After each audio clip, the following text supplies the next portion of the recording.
Man's not here yet.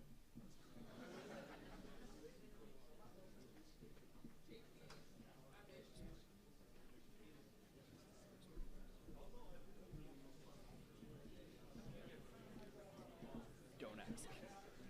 If you can tell, I'm super happy.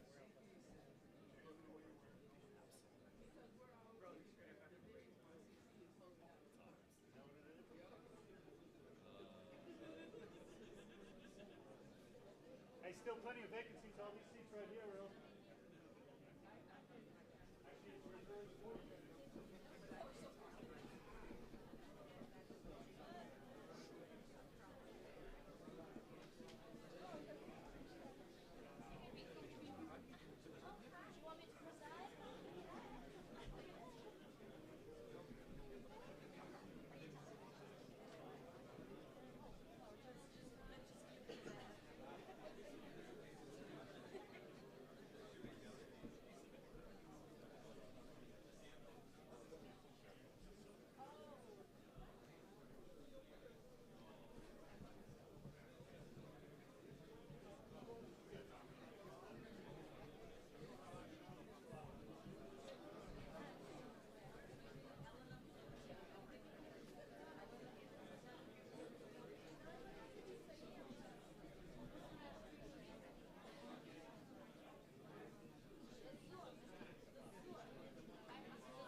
3 seats over here for somebody that wants it.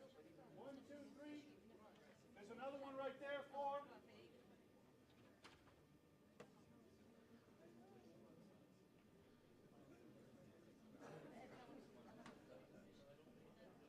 This seat right here is open.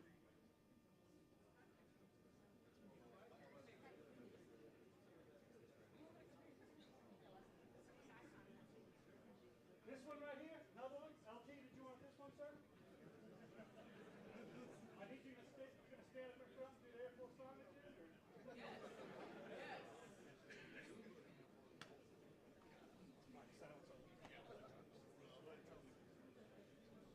Ladies and gentlemen, please take your seats and silence all electronic devices as our ceremony will begin shortly.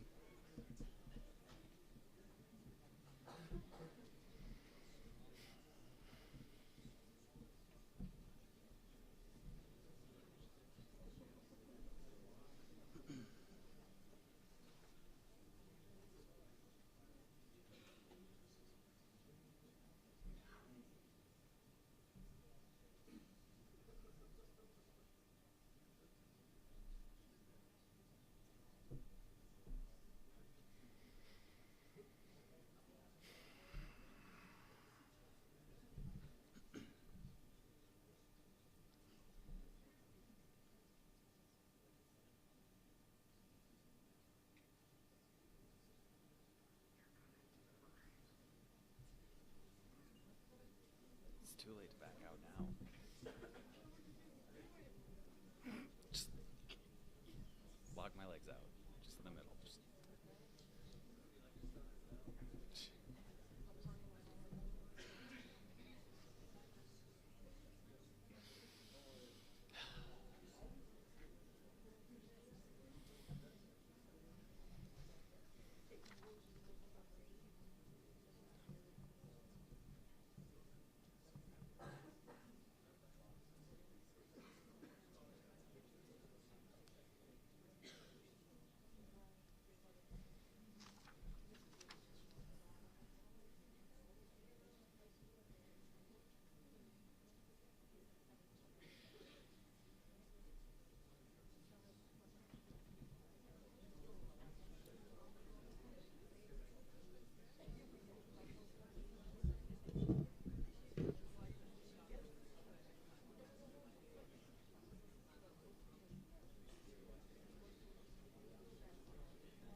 Ladies and gentlemen, welcome to the 65th Air Base Group Commander's Call.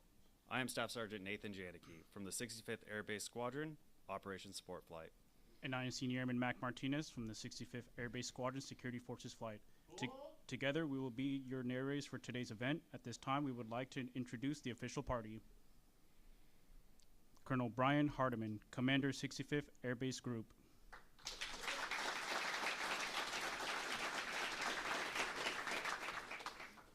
Colonel Sean Littleton, Deputy Commander, 65th Air Base Group.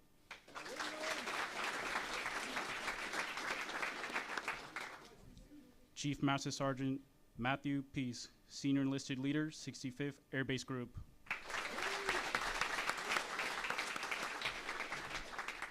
Master Sergeant Rosemary Tomba, First Sergeant, 65th Air Base Group.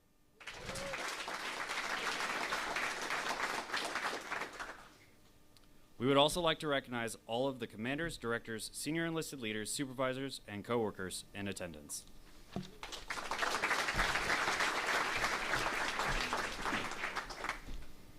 At this time, we will now recognize the third quarter award winners. Colonel Hardiman and Chief Peace, please come forward to assist with the awards presentation. If your name is announced, please come forward to accept your award.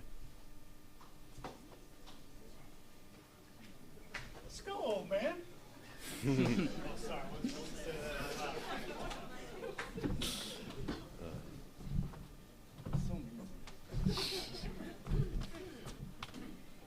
2022 third quarter Senior Non-Commissioned Officer Award winner from the 65th Logistics Readiness Squadron, Master Sergeant Drake Birch.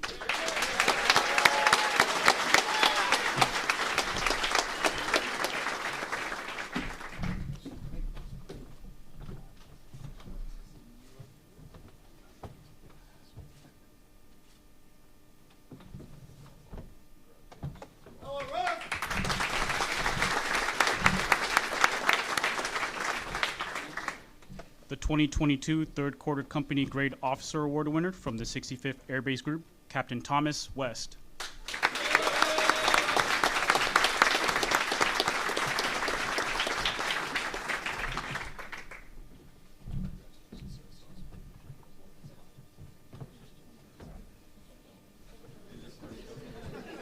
Chaplain, he's okay.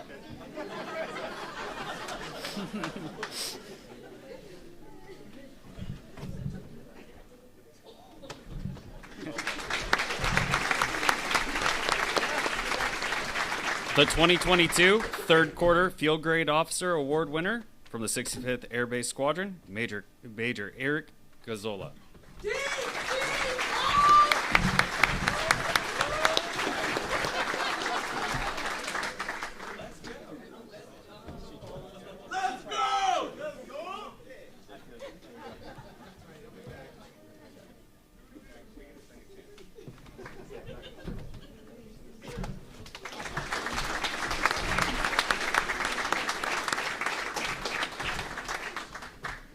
The 2022 third quarter Civilian Category 1 Award winner from the 765th Air Base Squadron, Senora Sonia Lima.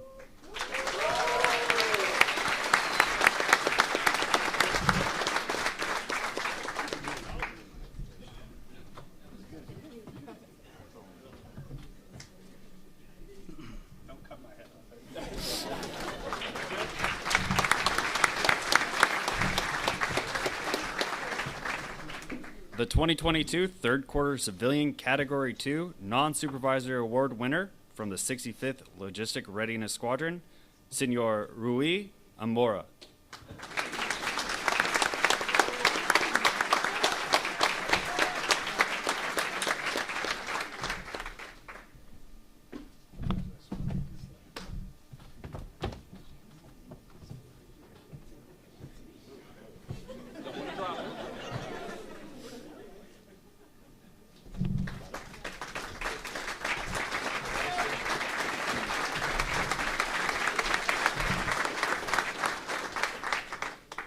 The 2022 third quarter Civilian Category 2 Supervisor Award winner from the 765th Air Base Squadron, Senior Sojo Tamai.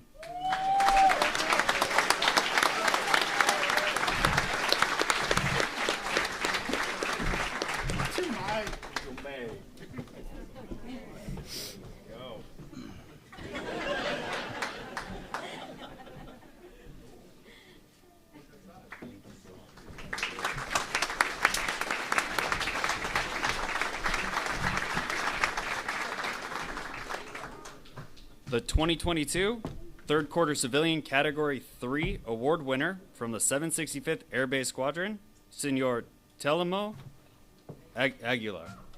They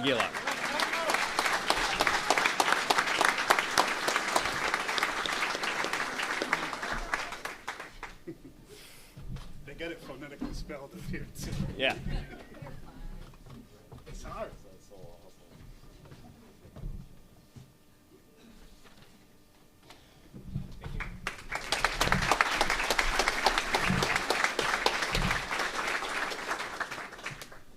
This concludes the 2022 third quarter award winners portion of the day. Will all of our third quarter award winners please come to the front and join Colonel Hardiman and Chief Master Sergeant Peace for a picture. Now come back up, take a picture real quick. With your awards. We don't ever get to do this. Come up and take a picture.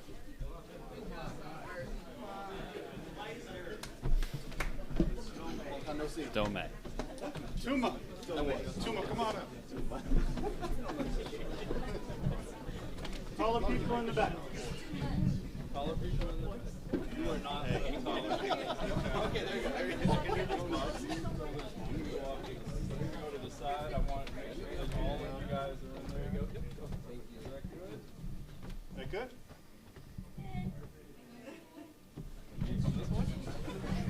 This better?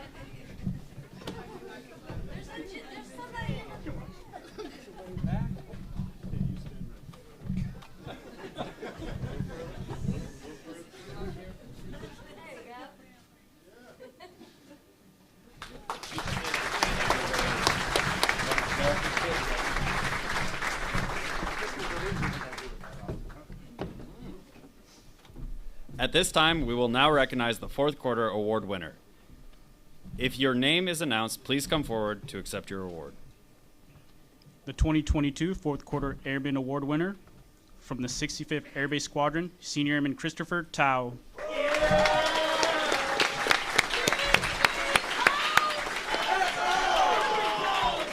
go. That was much better.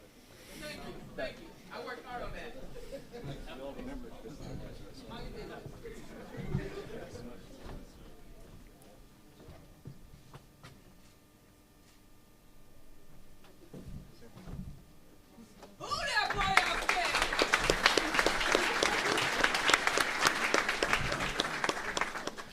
The 2022 fourth quarter Senior Non-Commissioned Officer Award winner from the 65th Air Base Squadron, Master Sergeant Christian Brathwaite.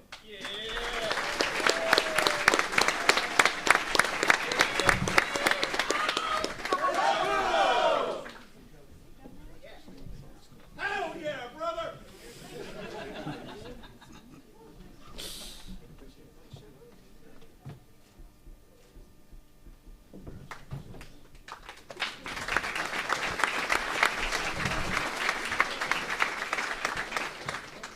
The 2022 fourth quarter Field Grade Officer Award winner from the 65th Air Base Squadron, Major Eric Gazzola.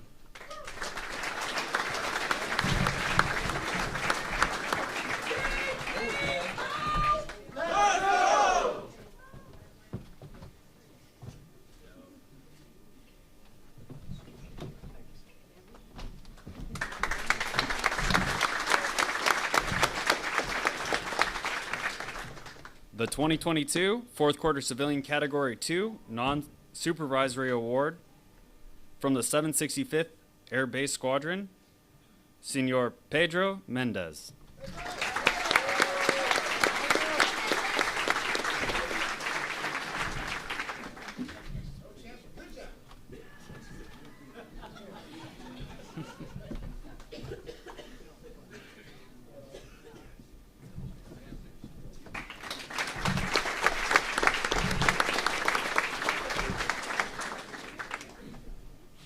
The 2022 fourth quarter Civilian Category 3 Award winner from the 765th Air Base Squadron, Senor Vitor Silva.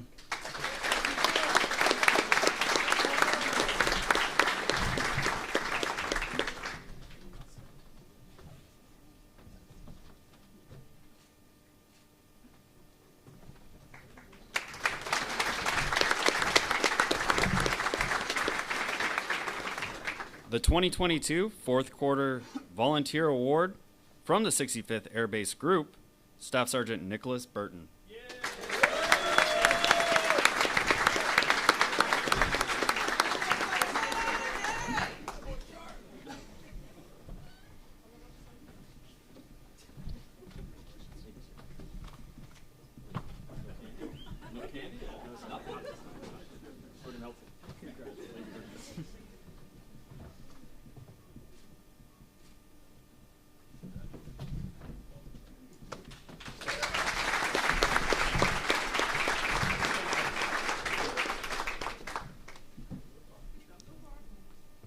This concludes the 2022. Come back up, take photos. Yep, pretty much. Nowhere to go.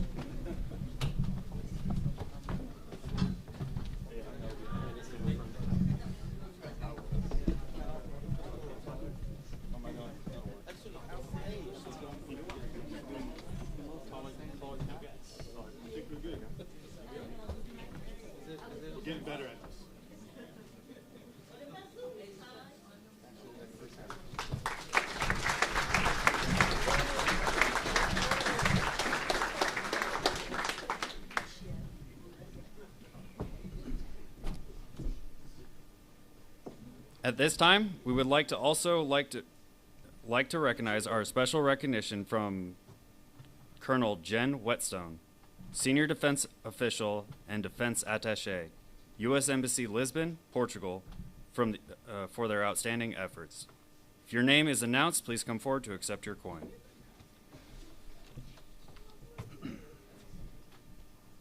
From the 65th Logistics Readiness Squadron, Tech Sergeant Matthew Benassi.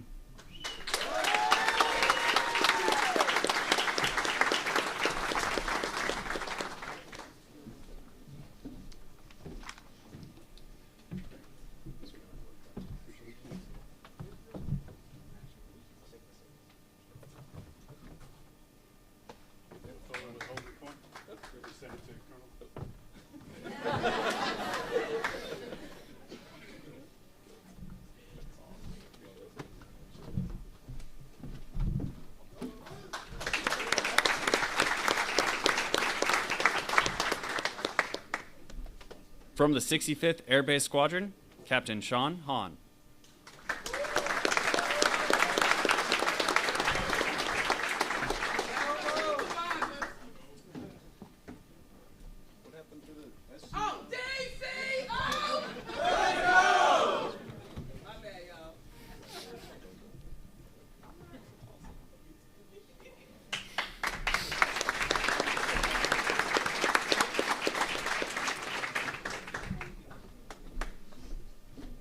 From the 65th Air Base Squadron, First Lieutenant Deanna Washington.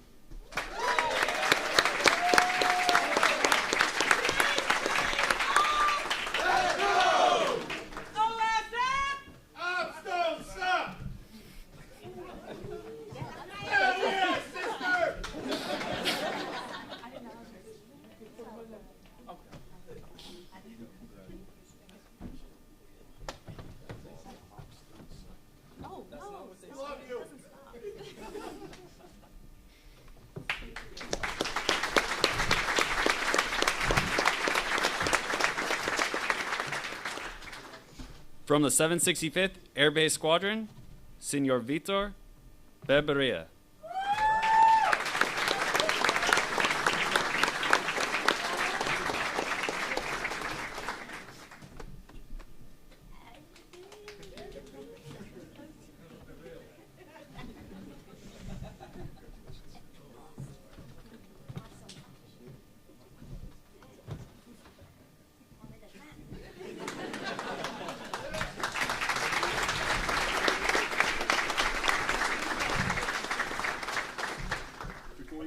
Before you go, for all you that may or may not know why those individuals are getting coined, if you kind of remember a little while back when the Deputy Chief of Mission from the Embassy, Miss Rebecca Neff and Colonel Whetstone came out, we gave them an outstanding tour of some of the stuff to help them understand Lajes a little bit better. They were able to take that information after meeting with Haz as well to go back and to advocate better on our behalf.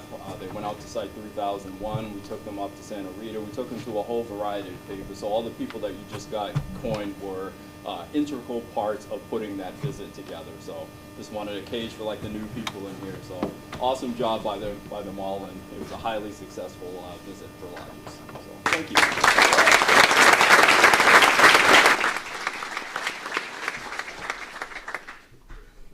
At this time, we would also like to formally recognize those that have won awards at the 86th Airlift Wing, followed by those that have won at the USAFE and Africa levels. Award winners, when your name is called, please stand and be recognized. The 2022 Lieutenant General Leo Marquez Award Civilian Tech Aircraft Maintenance Award Wing nominee from the 65th Air Base Squadron, Senora Maria Machado.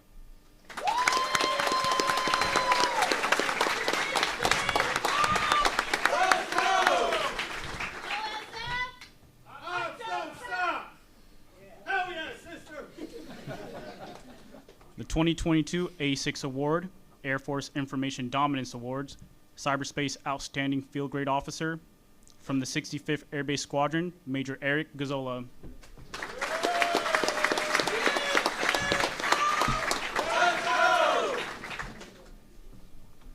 The 2022 A6 Award, General John P. Jumper Award for Excellence in Warfighting Integration Officer Award from the 65th Air Base Squadron, Major Eric Gazzola. Say that fast. So much. The 2022 A1 Award, General Wade Innovation Award from the 765th Air Base Squadron, Tech Sergeant Nicholas Kavanaugh.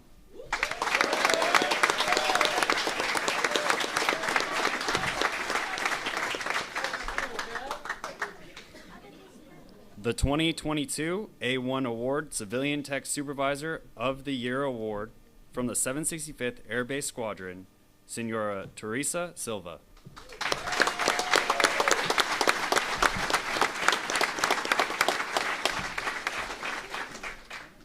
The 2022 A1 Special Recognition Team Award from the 765th Air Base Squadron, 765th Force Support Flight.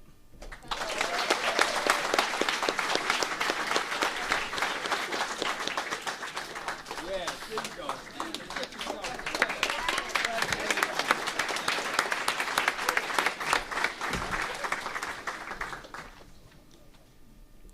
The 2022 Annual Safety Award, Department of the Air Force Safety Civilian of the Year from the 65th Air Base Group, Senora Alexandra Tomai.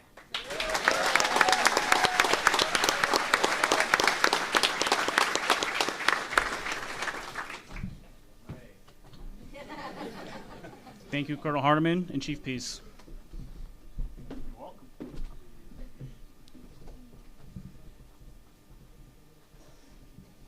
A special thank you to all of the supervisors, superintendents, and commanders who took the time to prepare, mentor, and recognize all of our award winners.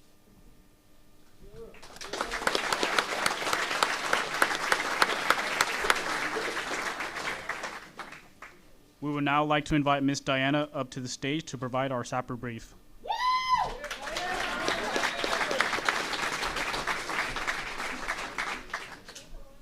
Thank you. Let's just watch a quick 2-minute video. If you're still struggling with consent, just imagine instead of initiating sex, you're making them a cup of tea. You say, "Hey, would you like a cup of tea?" And they go, "Oh my God, I would love a cup of tea, thank you." Then you know they want a cup of tea. If you say, "Hey, would you like a cup of tea?" And they're like, I'm not really sure. Then you could make them a cup of tea, or not, but be aware they might not drink it. And if they don't drink it, then, and this is the important part, don't make them drink it. Just because you made it doesn't mean you are entitled to watch them drink it. And if they say no thank you, then don't make them tea at all. Just don't make them tea. Don't make them drink tea. Don't get annoyed at them for not wanting tea. They just don't want tea, okay? They might say, "Yes, please. That's kind of you." And then when the tea arrives, they actually don't want the tea at all. Sure, that's kind of annoying as you've gone to all the effort of making the tea, but they remain under no obligation to drink the tea. They did want tea, now they don't. Some people change their mind in the time that it takes to boil the kettle, brew the tea, and add the milk. And it's okay for people to change their mind. And you are still not entitled to watch them drink it. And if they're unconscious, don't make them tea. Unconscious people don't want tea. And they can't answer the question, "Do you want tea?" Because they're unconscious. Okay, maybe they were conscious when you asked them if they wanted tea. And they said yes. But in the time it took you to boil the kettle, brew the tea, and add the milk, they are now unconscious. You should just put the tea down. Make sure the unconscious person is safe. And this is the important part again. Don't make them drink the tea. They said yes then, sure, but unconscious people don't want tea. If someone said yes to tea, started drinking it, and then passed out before they'd finished it, don't keep on pouring it down their throat. Take the tea away. Make sure they're safe, because unconscious people don't want tea. Trust me on this. If someone said yes to tea around your house last Saturday, that doesn't mean they want you to make them tea all the time. They don't want you to come around to their place unexpectedly and make them tea and force them to drink it going, "But you wanted tea last week." Or to wake up to find you pouring tea down their throat going, "But you wanted tea last night." But if you can understand how completely ludicrous it is to force people to have tea when they don't want tea, and you're able to understand when people don't want tea, then how hard is it to understand it when it comes to sex? Whether it's tea or sex, consent is everything. And on that note, I'm going to go make myself a cup of tea.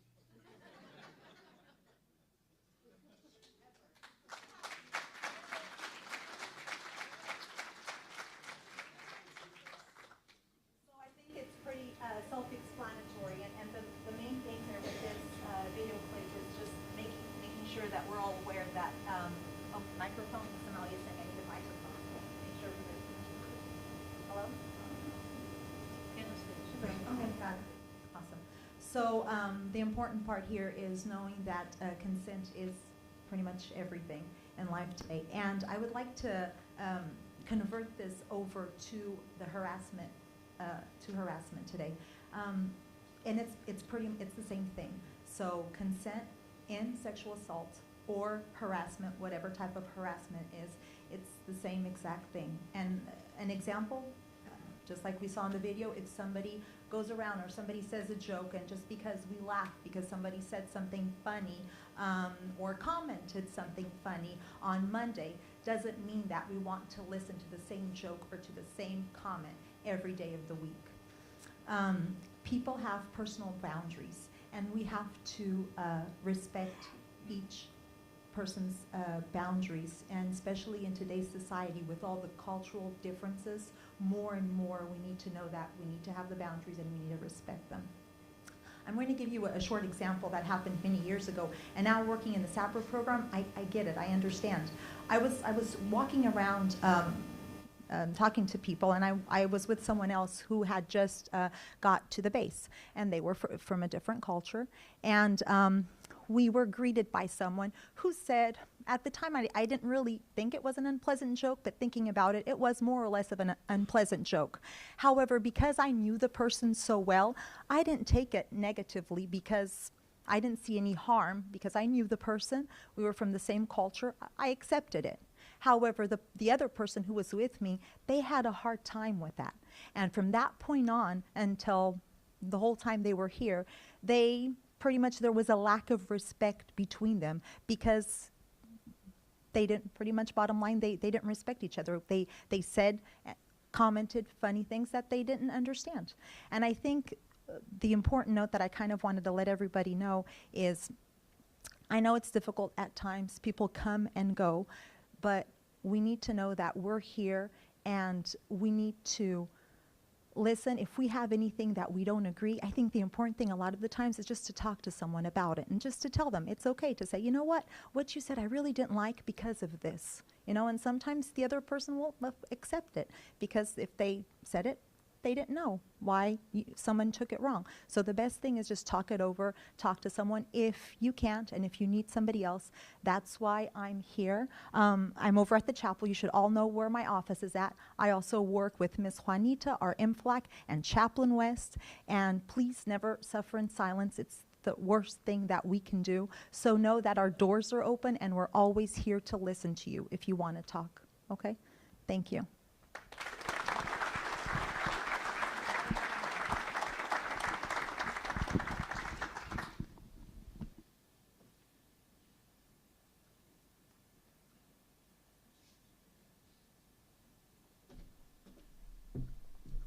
Thank you, Ms. Diana.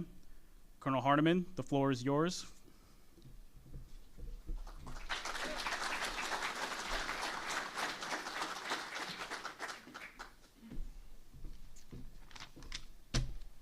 Good afternoon, everyone. Thank you, everyone, for taking the time out of their busy schedules to come here and congratulate all of our award winners and our nominees going to the wing. How fantastic is that? So one more time, another round of applause, because this is a huge deal.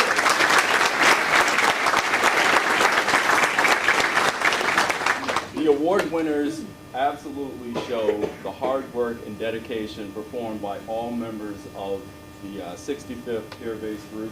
And when we go to the wing and our nominees are represented up there, this is like one of the first times that I think I was able to see backwards when I looked at it, that we have our nominees, like 14, 12 people, Chief, 11, somewhere in that window that are actually, we're flying them to Ramstein so that they can actually be represented there in Germany. And that is one, to show the wing, because we are an inclusive wing and they want us there. The other part is, it's great for our people from Lajes to actually go to Germany. Maybe they've been there before, maybe they haven't, but now they get to experience a new thing. And then they get to be with the greater collective teammates that we have, and they can recognize and hear the outstanding work that everybody here does in the 65th Air Base Group. So amazing job by those, all of the individuals collectively as a team, because none of the winners or the nominees can get to where they go without the support of all of their teammates, whether you're military or local national. So I thank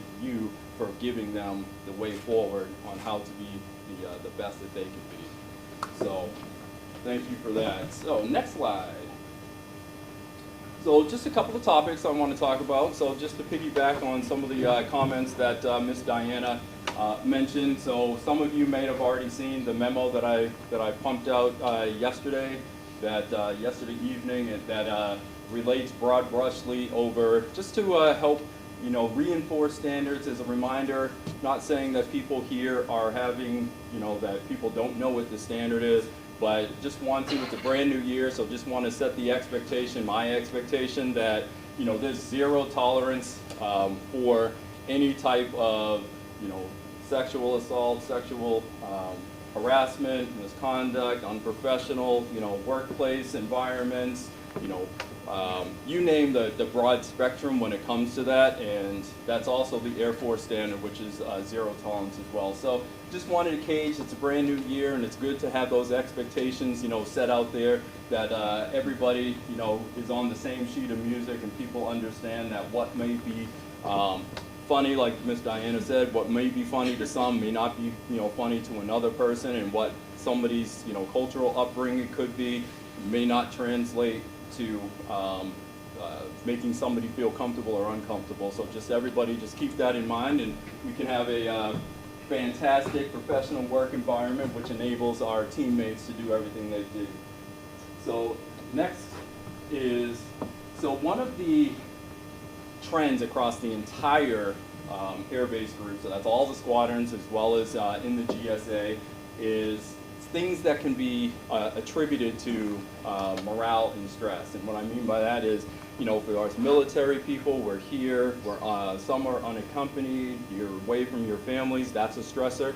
For local nationals, the constant turnover that we have of military, things of that nature, that's a stressor. So everybody has stress in their life. It's just a matter of how you deal with that stress. So that's the difference between abnormal stress and normal stress, if you will, normal. So just keep that in mind, that everybody here is a good resource to help each and every one help with the stress, because talking to somebody, talking to Miss Juanita, talking to the chaplain, talking to Diana, talking to the supervisors, talking to me, talking to anybody, that can help reduce the stress.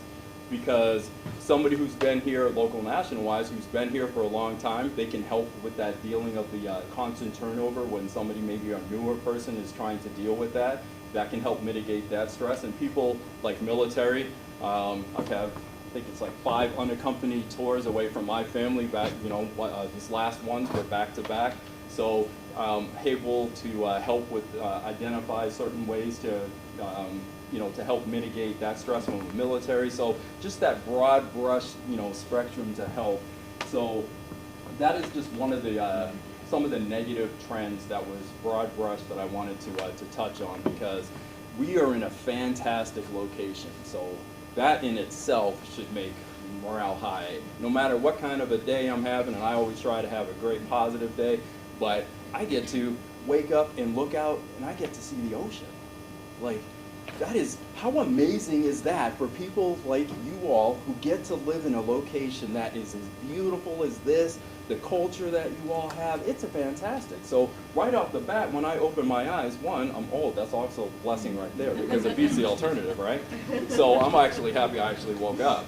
But then when I can get vertical, you know, that's another issue. But then I get to be like, my morale is high because I get to come to work and I get to hang out with some of the best people, best humans here, minus you, but the best people, just joking, some of the best people and I don't want to leave. Like, this is an amazing place that I want to be and I want to stay here. So anybody can make that happen with the Air Force, please let me know, by the way. So that is a way to, if you're having a bad day, just go outside.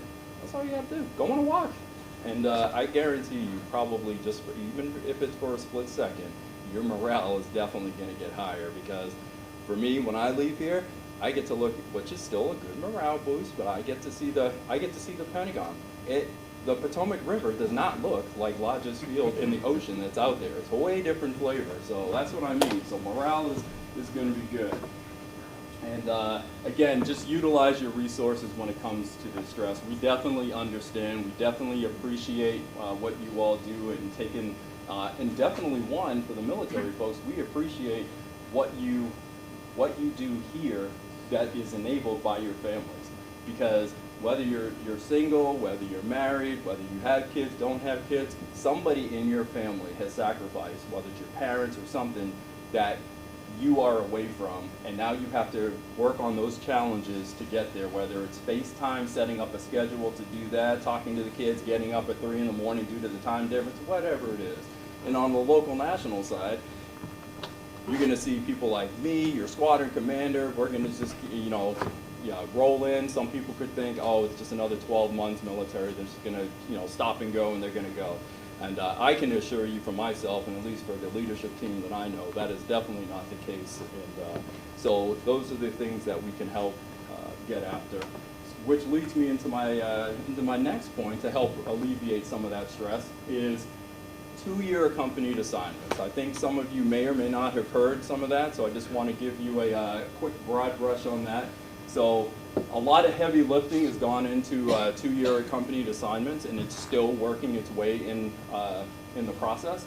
So it's not something that's going to happen overnight, but the good thing is it's actually clearing major milestone hurdles, and each hurdle is another closer step to the finish line. Because it's it's great to start to bring families back here, because a lot of you, obviously local nationals, you guys remember what it was like when families were here and kids were running around and all that great stuff. Who would not want to see that happen here again at Lajes? So, but I do want to have clear expectation management. We are not saying, I am not saying that we are going to be the wing again, because that is just not in the cards to be a realistic. But what we can do is get after some of those things that I know is on the minds of local nationals as well as military, which is that continuity piece. So having the key leadership positions, which is my position, Colonel Littleton's, Chief Peace, the squadron commanders, the SELs, and some other key positions. So we're starting off with like 10 positions, 10 leadership positions. So that package right now is has already cleared the 86th Airlift Wing. Huge hurdle in itself, huge hurdle. And now that it's up at the next level. So we have a really great package.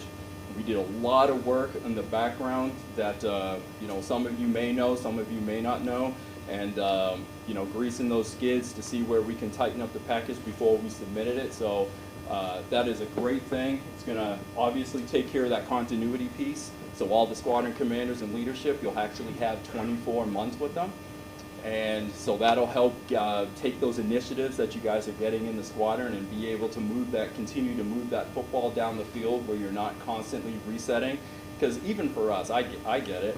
Like I said, I've had 5 unaccompanied tours myself, and you get there, it takes you a while to spin up. Then by the time you get spun up, you get, 6 months to do what you're doing, but then now your replacement's coming in, so now it's like the handover process, and that disrupts all of the people. So in this case, the local nationals, it disrupts every single one of you, because now you have What's the new personality of the new guy? Is this guy want to take us in an absolutely, completely direction than this? And you all are forced to constantly keep shifting like this. And just so you know, I totally understand, and I sympathize with you, because it absolutely is not the best work environment.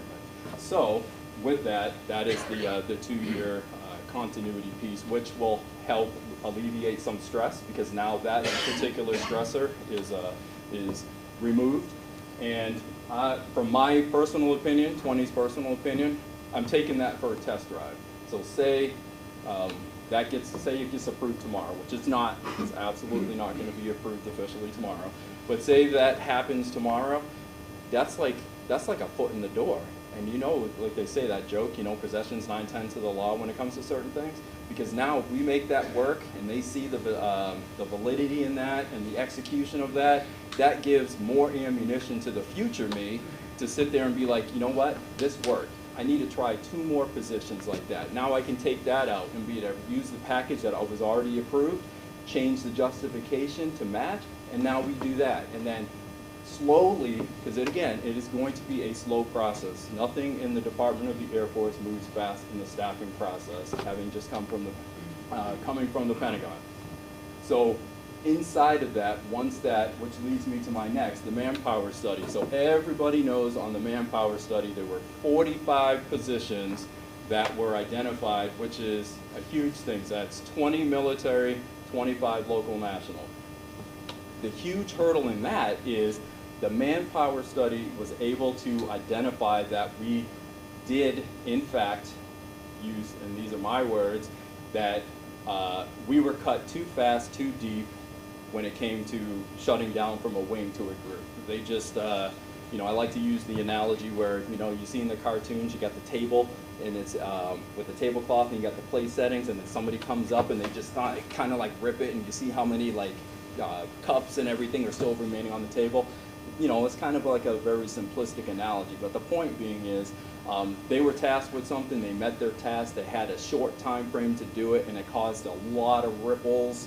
And right now we're working and advocating to take care of some of those ripples and some of those gaps, and that is one of them, you know, with the assignment. So moving on to, I've already touched on the continuity piece, and then the last part about the manpower study. Sorry, I lost track for 2 seconds. Was I wanted to mention about the funding piece. So the huge hurdle with that is actually getting it on the UMD. So anytime you have a manpower study in the Air Force, and most military people, you know this, you have a manpower study, pretty much 8 to 9 times out of 10, you're going to come out on the losing end of that stick. They're going to either reduce your manning, but that did not happen here at Lajes. They actually increased our manning, which is a huge, you know, accomplishment in itself. The other huge accomplishment is that got added to the UMD. It is actually there. So that requirement has been met. It's huge. So now where are we going with this? The advocation that myself, Colonel Littleton, Chief Pease, people up at Ramstein, we're advocating to get the funding, because the bodies won't arrive until the funding gets onto to fund those positions. But 50% of the battle is already won. So now we're just, you know, advocating, and everyone knows money is not falling out of the sky. So every time that I am at Ramstein, and I'll get to that, we're asking for certain things, especially the manning. So I like to use the analogy: the bases are loaded, I'm getting in there, and I'm swinging, I'm hitting a home run. So I'm asking for a grand slam. I want all 45 bodies and then some. But I know realistically the Air Force is not, unless I'm having a great year, because somebody does have to win the lottery, right? So why can't it be me? So if I could get 45, that's winning the lottery. Matter of fact, that's like Powerball, and I just won $500 billion. But if I could get one body, that's great, because you know why? The next year when I advocate in the cycle for money, that's one more body that I can get potentially. So again, it's going to be a slow process. Could be 2 bodies, could be 1 body this year, but eventually, guess what? We're going to get to that 45. And then what happens, because I'm not satisfied, I'm going to put in more requests because I need more bodies. Why? Because we have a lot of positions here that are in 1D positions, and you guys work your tails off, whether it's with the PAs coming to town or you name the flavor. Everybody is working and working hard, and having the ability to have more people gives you the opportunity to maybe take more leave, maybe take another day off or something, and that can happen, help facilitate that by having more bodies. So just want to let you know where we are with that. And I am still in the advocating process of getting that funded. So is it funded now? It is not funded now. Am I in the conversations to try to get it funded? Absolutely, 100%. That is one of the things we'll get to when we get to travel that I do when I'm on the road. All right, next, the potential mission expansion, which I've kind of alluded to. So when they, our current mission, when they made us, cut us too fast, too deep, our current mission that we were left with, so we do have a mission. So for people that think that Lajes doesn't have a mission, we actually do have a mission. And I think most people here, we're a low density, transient, 8 to 5, kind of a deal, 7 days a week, we can do that, kind of a deal to help the process. And we're considered a forward operating location. So before, when this was wing, it was listed as a main operating base. So the Air Force has definitions of what constitutes a main operating base, what's a forward operating location, what's a deployed location. We are a forward operating location. So that comes with certain handcuffs that are imposed by big Air Force, not just Lajes. Like any base that's an FOL, Marone, our other sister base, that's an FOL. So we are restricted on certain things that we can do, and that's governed by the Air Force and by law. And they set what is determined as a main operating base in an FOL. So I could wish for the stars for everything, but that is one of the reasons why they're saying that Lajes is going to remain listed as an FOL versus an MOB, which is why we can't get to certain things. But is that a bad thing? Not necessarily, because being a more robust forward operating location, because each group has a certain amount of requirement of people, like a number, and once you cross a certain threshold, you have to move to the next level. So, getting us, if I get one extra body in this scenario, then I have to be a wing because I met this threshold. So what I want to do, and what I want to do for all of you, I want to get us right to that level of where we once were, and take that one body behind. So I can't be, say hypothetically, it's like 2,000 people. If I can't get to 2,000, because that makes me a wing, and again, that 2,000 is a hypothetical number. If I can get to 1,999 and leave me as a group, I'll take it, because that is bringing more people, more everything. And what happens when I bring more people in here? One, it helps again with that continuity piece.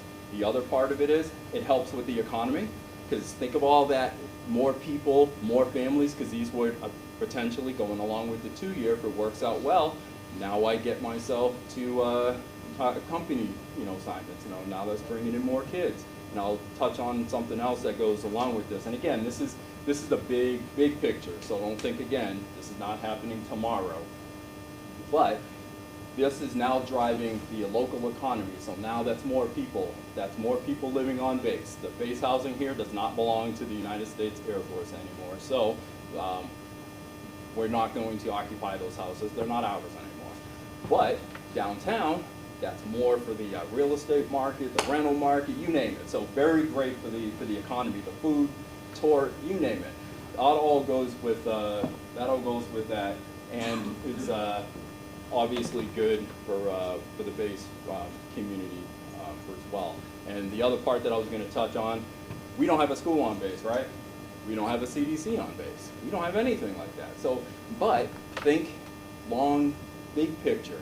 So what I like to use, we are in the future. So when you guys hear me, I know some of you have been in the room when I've been talking to the PROTAF, which we're going to get there.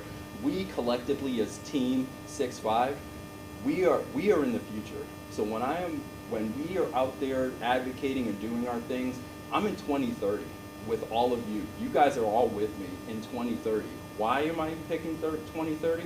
because just like for all of us, aviators, like in the room, I have to anticipate where the aircraft is going to be. So when you hear me say 30 minutes ahead, stay ahead of the jet, all of that, because I can't fly the airplane if I am reacting to now. I have to actually fly it to where I think it's going to be, and I need to be in the future, because when something goes wrong, I need to be ahead of that, because that could be bad. Same thing right here. So when I'm advocating, I don't want to talk about what we're doing now, which I do, by the way, because that helps amplify where we're going to go in the future. But we collectively as a team, with me and the rest of my leadership team as the mouthpiece, we need to drive where we need to be to get in the future, which I'll get to when we talk about, strategic competition, whatever. So just want to, kind of set that stage, because now if I can get more people here, more families, there's a number, I think it's 186, again, don't quote me on the number, so I'm just arbitrary numbers here. But there's a certain threshold that you have to cross, and then the DODIA school system, they have to give you a school. They have to. So if they're going to have these families here on accompanied tours, not unaccompanied, accompanied tours, then, and it's like a chess game. You know what I mean? It's like, all right, I'm starting with the 10. I'm doing this, and I got families. It's working out well. It's accompanied. Great. Now if I can get another couple, eventually in the future, I'm going to get to whatever threshold, if that is. And then that school off base, no longer ours. But if we have to, they have to build a school if we reach a certain threshold. So again, I want to cage expectations. Again, not overnight. So, so dovetailing that now into travel.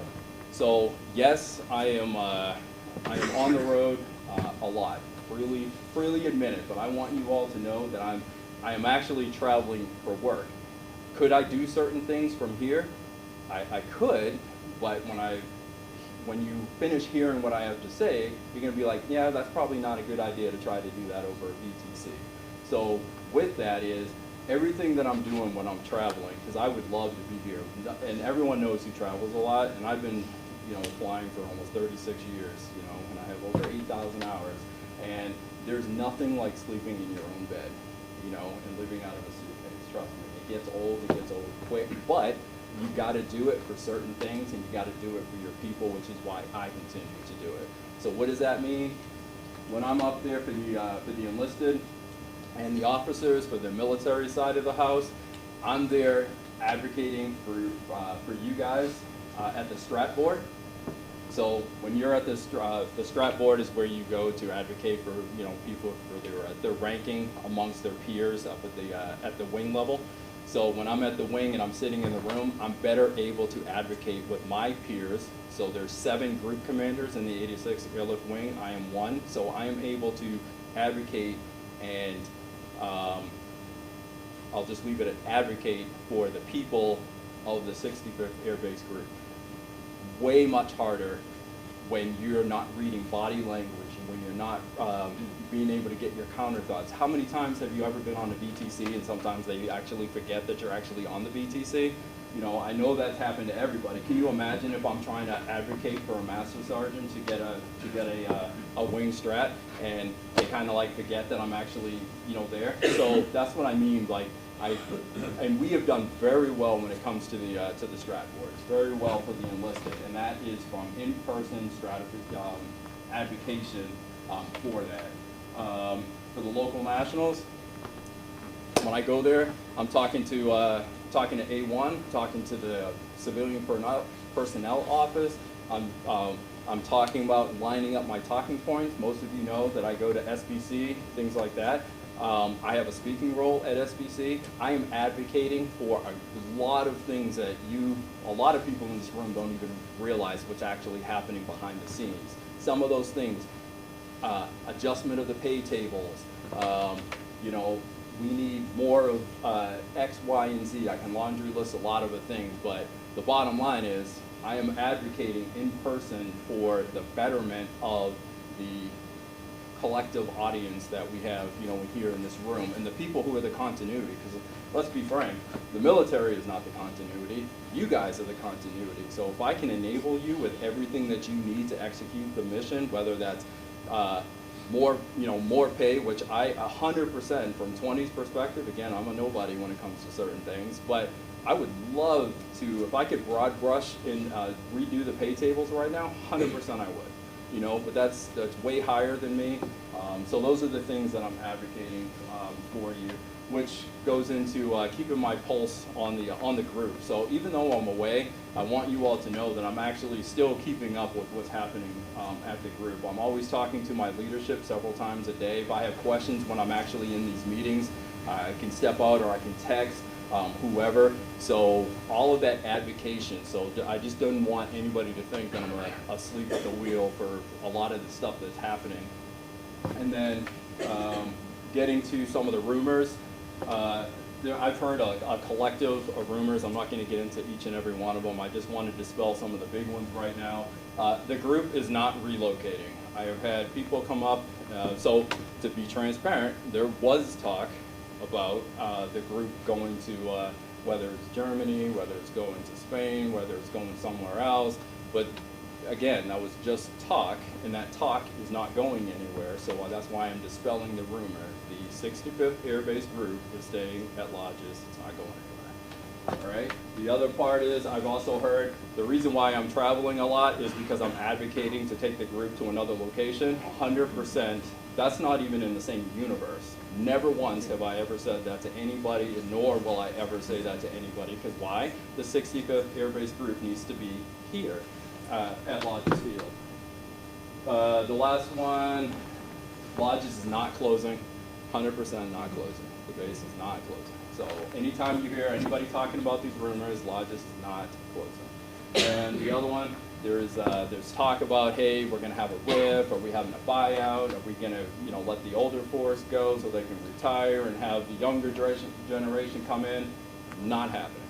So any of that rumor, if you hear it, and somebody else is bringing it up, just squash it. It's a rumor because there's certain triggers that whether it's military or civilian for a reduction in force, there's none of those efforts, those triggers, those earmarks. I can request all day I want to get rid of whatever 5,000 military people.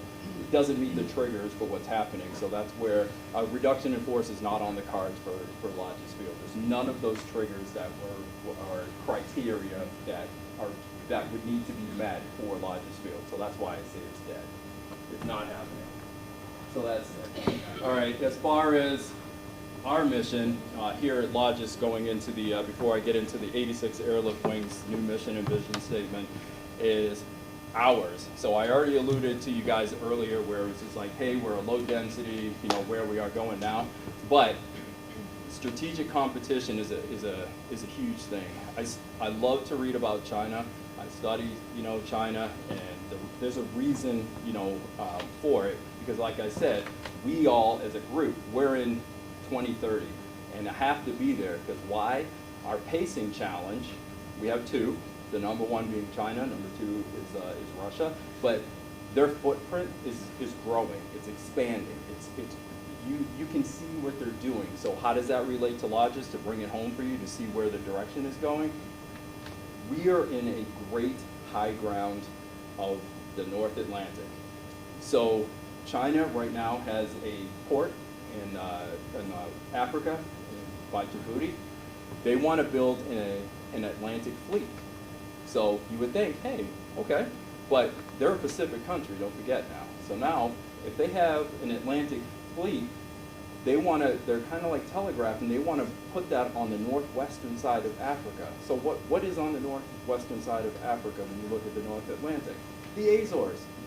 The other part of it is, China has already said that they're a near Arctic state, right? Where does a near Arctic state mean? They're not even on the Arctic Circle, but they call themselves, and guess what? They have 3 icebreakers. Why would a non-Arctic state have icebreakers? Well, guess what? The Polar Silk Road that I'm sure everyone hears, it cuts across the pole.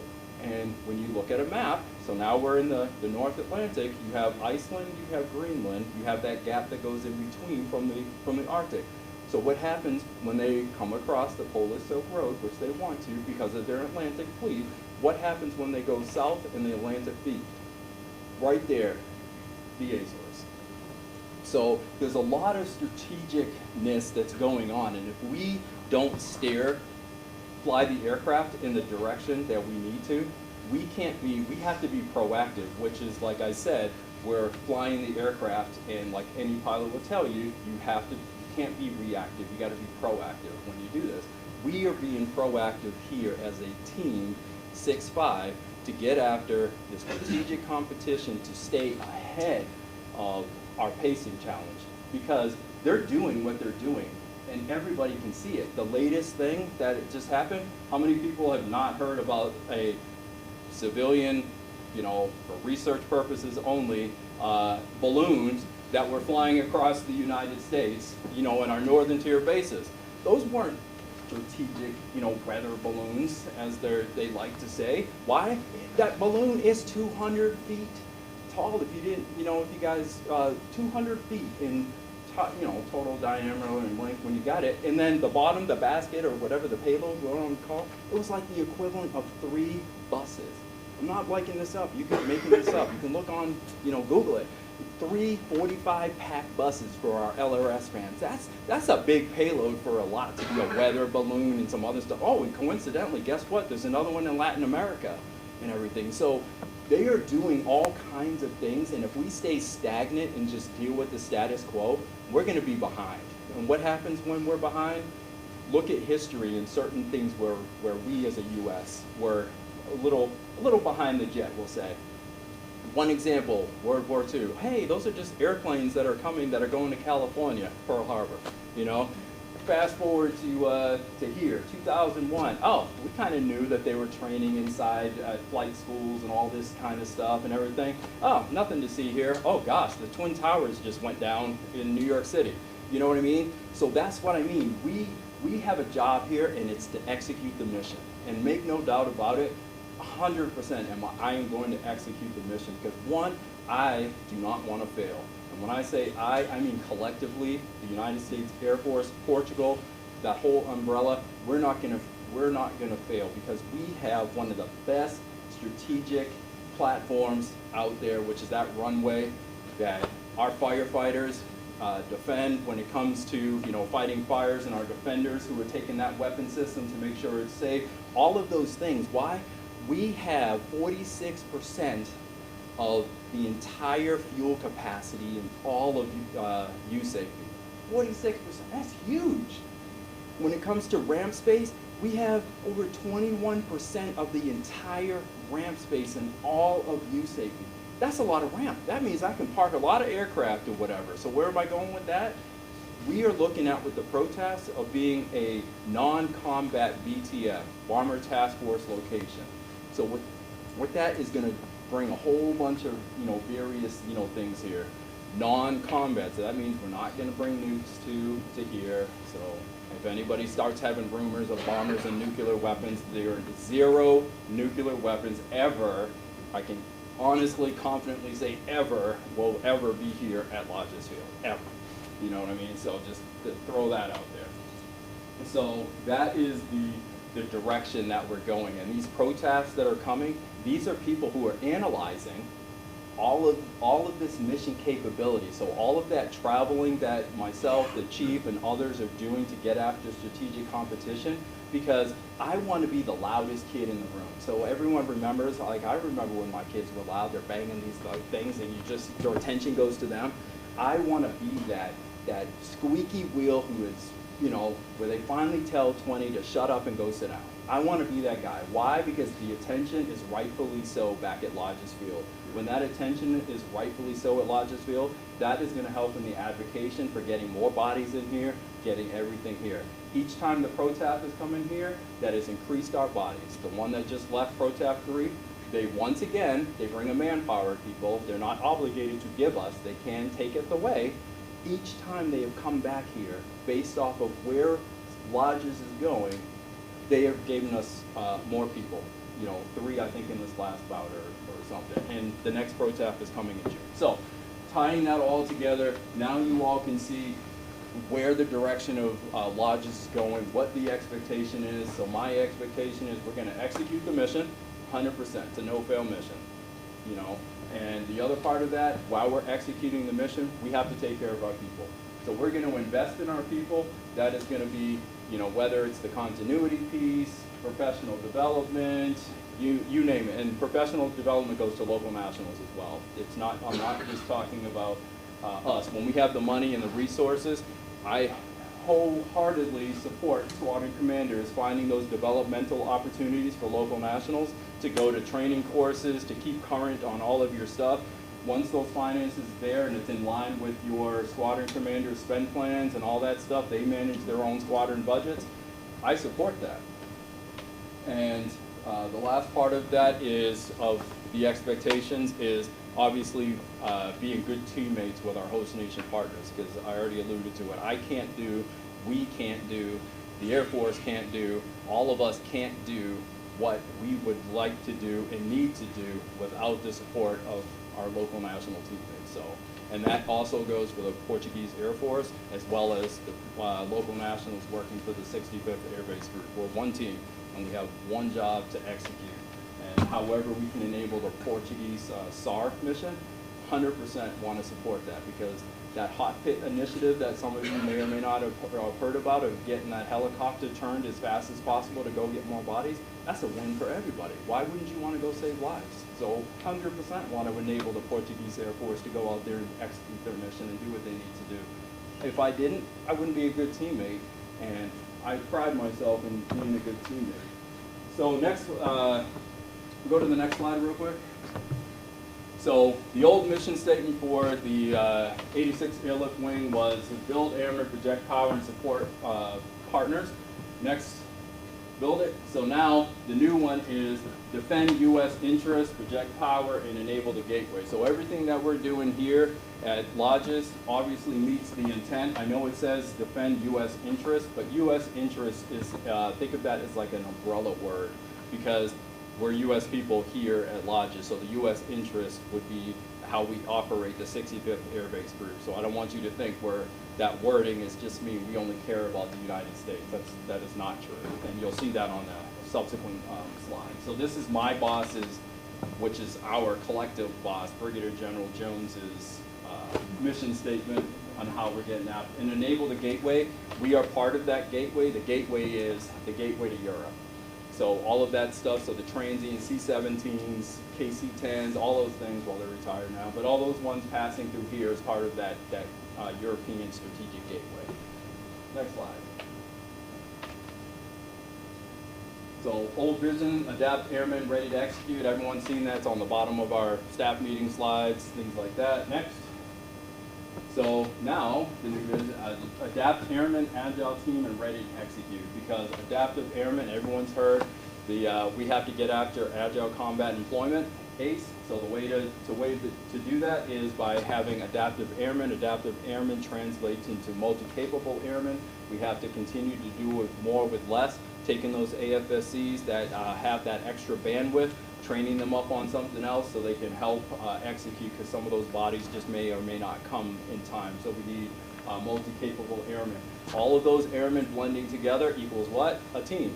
So now I have a very responsive team with multiple capable airmen, and we can get after more and more things, and we can do that even here at Lajes, which we already are doing with the cross, pollination type things when people go to the tower, people go to elsewhere. And then that enables us to execute the mission, which we do every single day, and you all do a phenomenal job of executing the mission. Next slide.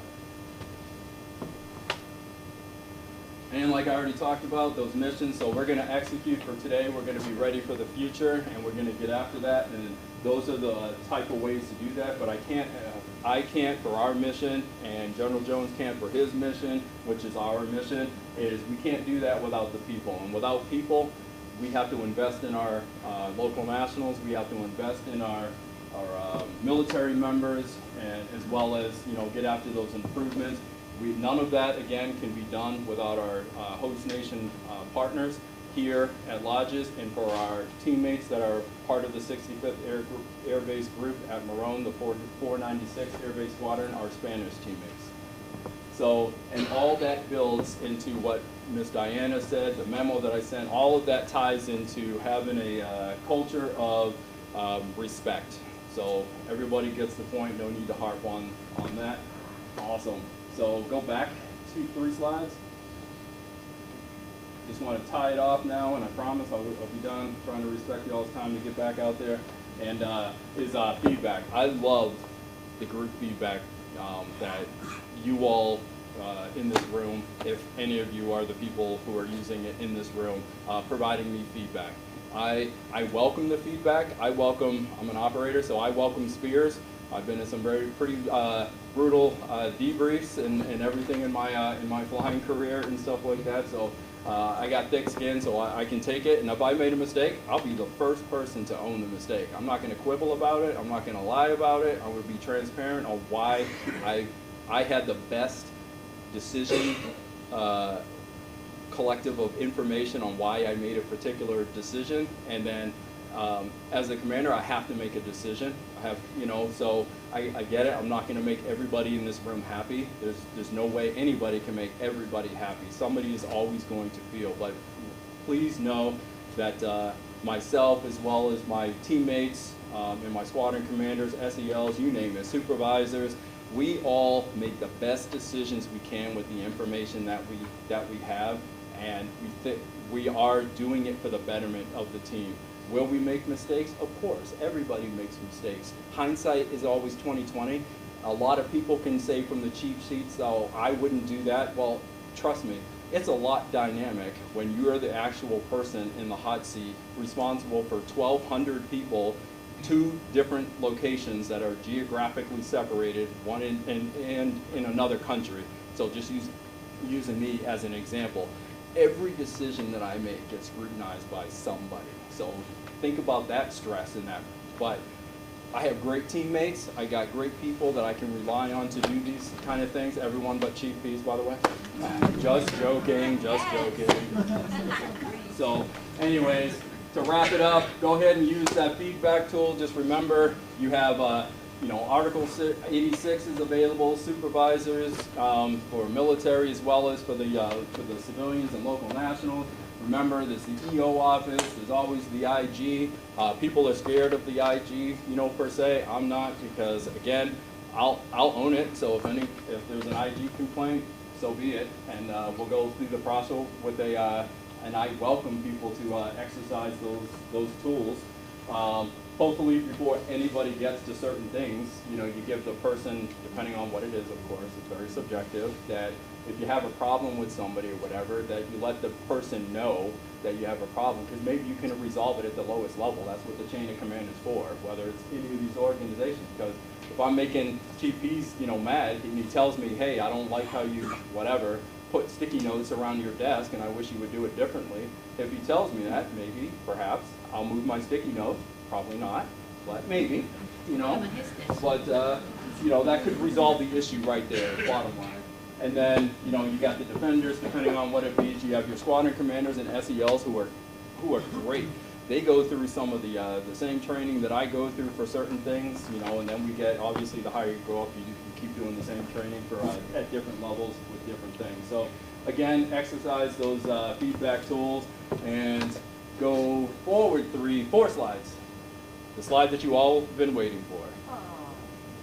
The question slide, which means we're already at the end, because I wanted to be respectful about everyone's time. So, who has got questions on anything that I've talked about? Can be anything. I know I touched on a lot of stuff, and I did some of it quickly. It was broad brush. It wasn't, if you have a burning question, I'm all ears. Whether it's local, national side, whatever, we got some, some good DVs that do this advocation that we're doing when we're on the road. We actually have people that are coming this spring that have not been here, even before it was a wing, and they're now coming here because of, and for the local nationals, that is from the OSD civilian side for policy. Those are the people that can affect change. I can't say 100% of what change they can affect. It's that office is huge, but the #1 person of that huge office, it's a 3-star general equivalent. She's coming to Lajes through that advocation. So I'm like, don't make decisions for Lajes if you have not been to Lajes. people on her staff have been, hey, I was in Lajes in 2012, 2013. I'm like, well, that's great, but the landscape, everything has changed in 2013 to 2023, has it not? You know, they're talking about, hey, you have a full-up safety office. Really? I got a full-up? I have 2 smart, hard-working ladies that work in there. I don't have a full-up.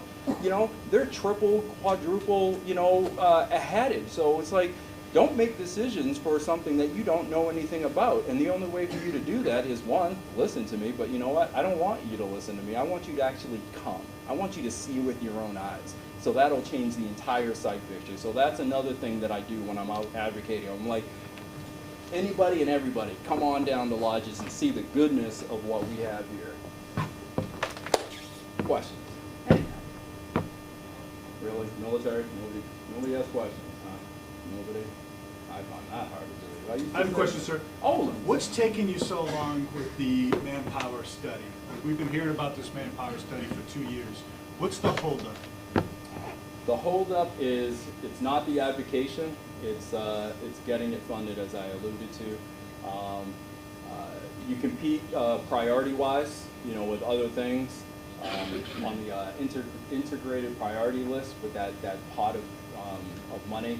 It gets segregated out, so you know, hypothetically, you know, if the F-35 needs new tires, you know, again, hypothetically, but I'm competing against other competing interests, and when we're on the road and we're negotiating in these rooms, that again, you know, a lot of stuff is happening that you guys are completely unaware of, but inside those meetings, that's where the advocation's happening of like, okay, you say you need new tires, well, I can tell you that I need more bodies because I have China, you know, potentially knocking on my back door.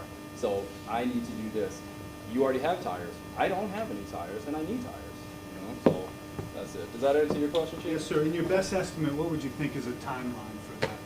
Well, I do not want to, because somebody in here is going to quote me on the exact, and then when it does or does not happen, I'm going to get, you know, bludgeoned because, you know, 20 said, you know, You'll be so retired by then, sir. let's hope it doesn't take that long, but I have a long time left. Even though I've been in for 36 years, I still have a long time left in me to go. So hopefully that answer. I don't want to give, I have an estimation in my head, but I don't want to give it to you because if it, right, I don't want to build up set expectations and then have it fall short, and then because I know people in here still have PTSD, scar tissue from the drawdown from in 2015, so I do not want to be an enabling to have that happen to where, you know, you said it didn't happen. But just know we're on the right path to get that happening. Is that good, Chief? That's good enough, sir. All right. What else? Who else has got? Who else has got? A lot of things that are happening in the Air Force, as you guys know, aside from for military, you know, so everyone's good there. Any questions on this side for when it comes to the local nationals for anything on why things are happening? Here's the other thing. No specific examples, but anything that deals with with the local nationals, it's not done unilaterally. So, and that could be on the positive side or negative side or whatever. So a lot of things may look like this guy has done something and why is this guy doing it? Just know that it's not always this guy. I have to react to certain things, and if it comes down from other channels, I have to take that and I have to obviously send out the guidance, but just know, and when certain things happen, I am either pushing back if it's in the negative, and I think it's in the negative. 100% am I advocating for you guys and pushing back and trying to get certain things to change or whatever. But if it comes from higher than me, I have no choice. My hands are tied. But I can advocate while I go to SBC and things of that nature, the Labor Committee, and all of these things. I'm putting the words of Lajes for you guys out there. So, nothing. Oh, yes, ma'am.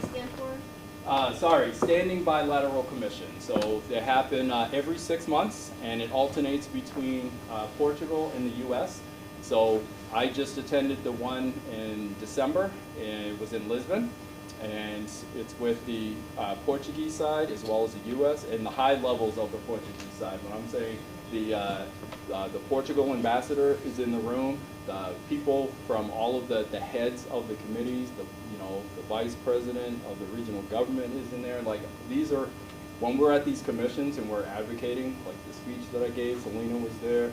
These words from Lajes are projecting to the top of the level. One other piece on that. Some of the traveling that I'm doing is obviously local. So some of you may know I was just in San Miguel. I had a awesome meeting with the president of the Azores. So all of this travel that I do is an advocation for everything. And we talked about some of the things I've already talked about in here. And the president is 100% supportive and wants to get after some of these things that I brought up. So great question. Fantastic. So what else? Anything else?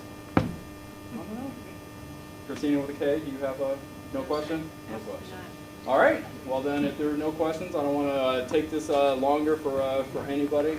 Last, for the firefighters as well as other people in LRS, and you guys probably know better than I am. So vehicles, same for the defenders. Just to let you know, there's already been in talks in the works and the money of trying to get replacement vehicles and all of that stuff. That actually is happening. Now again, the boat's not going to pull up to the pier and unload all of this stuff tomorrow, but just know that it's been finalized and it just needs to go through the long process. Everyone knows the staffing process is a long process, but you are eventually going to get brand new cars. Now, how many brand new Defender vehicles? I don't have that number off the top of my head, but I can tell you it's more than one. It's 4. See, told you it was more than 1. It's 4. So there you go. So a lot of improvements are happening, and all of that happens. So if nobody else has any questions for me, just know that it's an honor to be your commander. It's an honor to be here in the Azores, and I wish my tour could be longer, but unfortunately, it's back to DC for me. But I'm here. I still have 8 months left to go or whatever, so I'm not thinking about my future assignment, and I won't be thinking about my future assignment until the day after I give up the guidon. And then even then, when I'm no longer your commander, I'm still going to be advocating and wanting to for Lajes. So just know that I am truly, truly humbled to be here with each and every one of you. So with that said, I will get off the stage before somebody starts throwing stuff at me. So, thank you.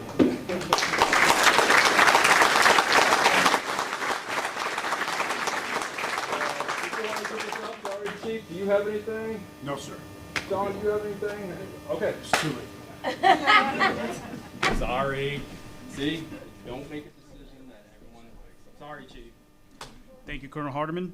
Ladies and gentlemen, thank you for joining us today to celebrate this occasion. This concludes our event. Please feel free to join us for snacks and refreshments. We at Team Lajes hope you have a great day.